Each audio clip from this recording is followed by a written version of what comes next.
artifice.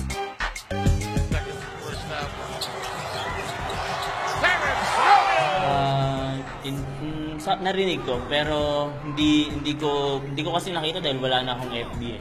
Wala akong Facebook, tapos hindi ko masyadong hinahanap.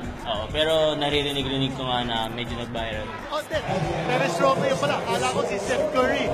Tremendous highlights here by the dance. Actually, yung nagsimula nun yung unang move ko kay Kuya Gabe.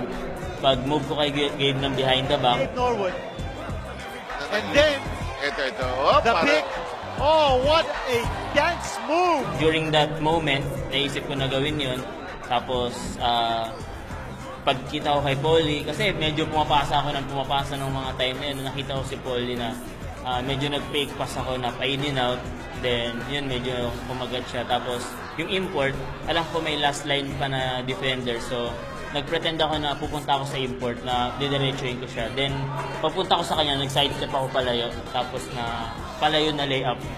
Ayun, so, luckily, pumasok yung tira. Ayun. Alam ko, kaya din nilang gawin yun. Nagkataon lang na siguro ako yung natapat nung time na yun na siguro ako yung sinuwerte na magawa yun. Ayun. Kailangan ko pang mas magsipag, kailangan ko pang mas pagbutihan yung mga pagpa-practice ko.